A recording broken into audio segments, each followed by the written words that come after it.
Probably my most requested guide to redo. Welcome back to Berezina. Voted as like the most boring map in the game, like even I can agree with that. I mean, it has a cool atmosphere. I agree, it has a cool atmosphere and a pretty unique challenge, but like on paper and in essence really is kind of boring and super long and annoying. It rhymes, so it must be true. So here is the guide on Berezina. Hopefully the guide is not as boring as the map itself. The badge for this map is Beresinalied, hopefully I didn't butcher that, whereby you have to complete the map from start to finish while contributing towards the progress. In simple terms, you have to play the whole map while actually hammering logs in. Do note that this badge doesn't require you to do it in one life, thank goodness. As long as you start at the start, contribute towards the bridge's construction, and hop into the wagon at the end, you will achieve this badge. How nice. As for team composition, you will definitely want 3 sappers, as well as your usual mix of other classes. I'd recommend of course your surgeon, your chaplain, the mix of everything else. And to start us off today, we will take a look at the actual functionality of the map. And because this video, because I'm trying some new things, it will be split into 2 main segments, map mechanics, as well as player defenses and organization. Since this map is basically an endless map up until you finish the goal, kinda like St. Petersburg, these steps can be applied at any time and should be applied at all times. So let's get cracking.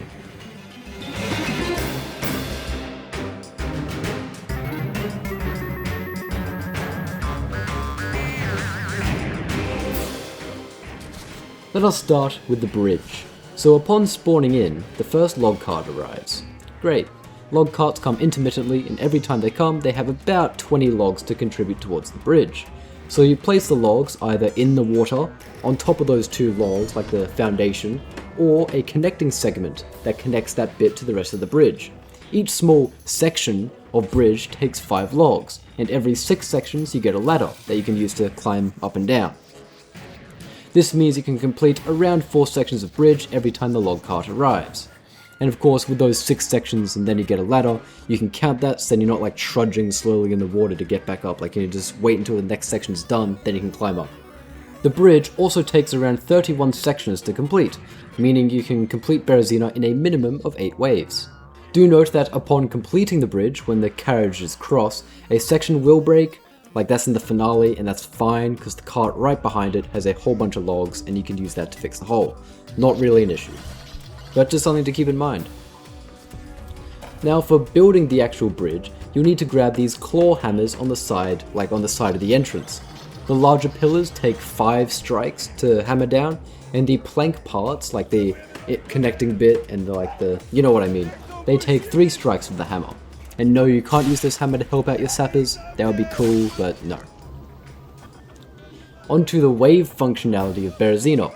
It's not like anything else, like, you know, St. Petersburg has a wave counter, Endless has a wave counter, hell even Siege mode and private service has a wave counter.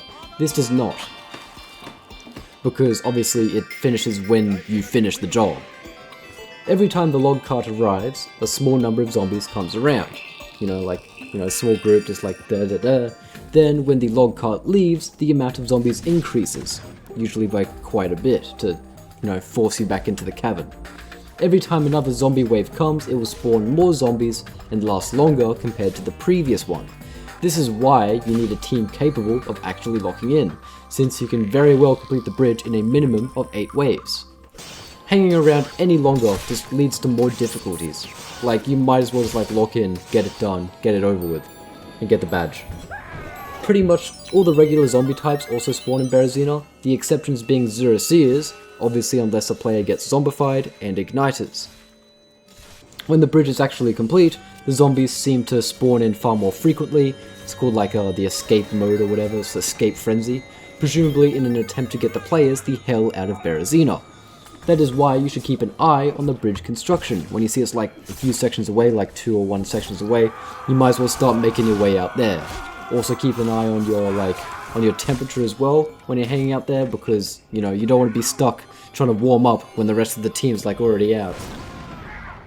And of course, if you are helping on the bridge, just keep an eye on the log cart too, since it can tell you when to fall back to your defenses, because if it's starting to leave, you better bloody start going or else the zombies are going to get you. If you have a really solid team, then you can spend longer out there on the bridge before needing to retreat. Like if you have a solid team, they can just like defend you while you do it. But do remember, it can be far more difficult and dangerous, not to mention, to defend longer. So you might as well just get to the cavern. The Frostbite Mechanic, which I briefly went over in my Vardahost Fortress guide, link in the top right. Basically, the longer you stay outside, the slower and colder you will get. Eventually, if you get too cold, you'll be super slow and sluggish. You will start taking damage eventually, and then from that damage you'll eventually die, which isn't good. And from what I've calculated, it takes like 10% of your health every time from frostbite, 5-10%. It's not very nice. This slowness applies to your movement speed, swing speed, and even how long it takes for you to take out your weapon and reload. It isn't like too noticeable, but like it gets worse over time, and it is not good. Especially if you're in the middle of a horde and you're really slow, not really a good combination. Now, the difference between Berezina and Vardos is that it can occur faster, the frostbite effect, if you were in the river, because, well, it's a freezing river, like obviously you get frostbite from that. The river also makes you slower and more susceptible to zombie attacks, and this slowness can also double with the Frostbite Mechanic, so you know, it's a double whammy, not very pleasant. To remedy the cold, there are only two places. Inside the church, which has 2 entrances and a lot of room, and the cabin.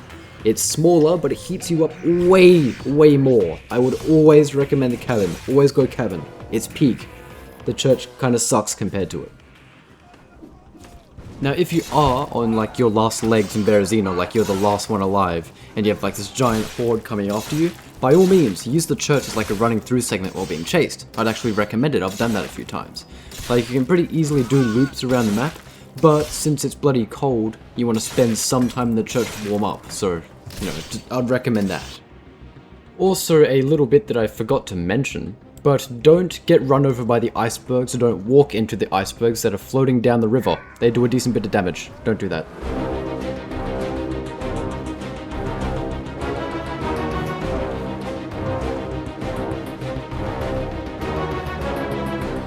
Now that we understand the map, we should know what to do about it. To get that badge, you need your team to succeed!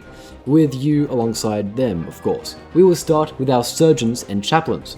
So the support classes should kind of remain in the main area your team is defending during the zombie waves. As much as the cabin is better in all regards to defend from in Berezina, your team is probably stupid and will hang out in the church. If they're in the cabin, perfect!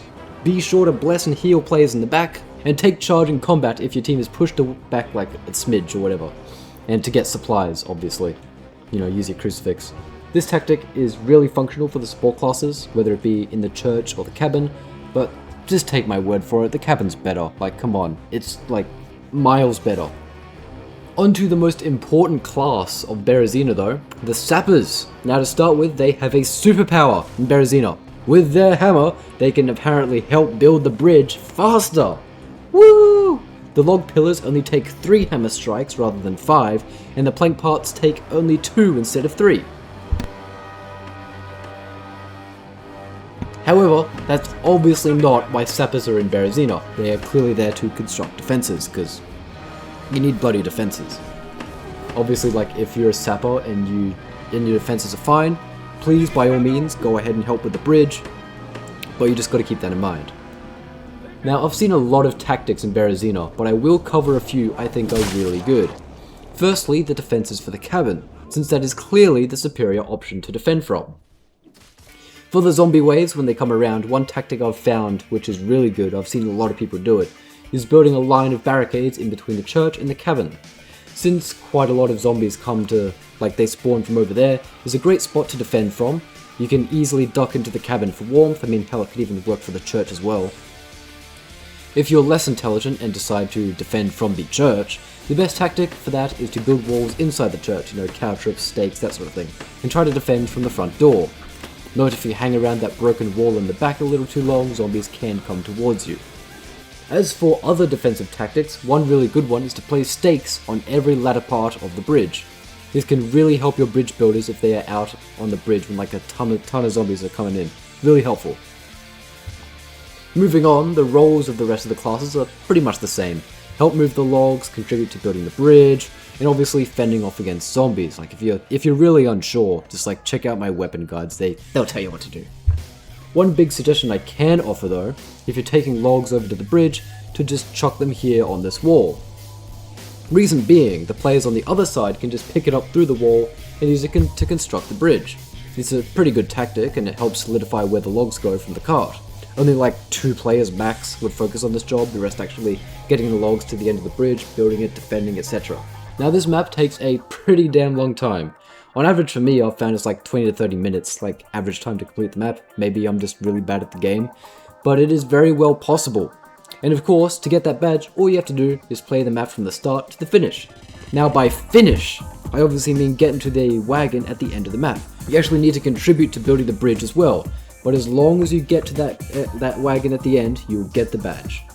It is tricky, and you will need a properly locked in team to help you out, but hopefully this advice can help you out. So the best of luck to you, and if not, hopefully this video actually helps, make your time playing Berezina a little more bearable. Especially if your teammates watch it too, instead of like watching short form content or something.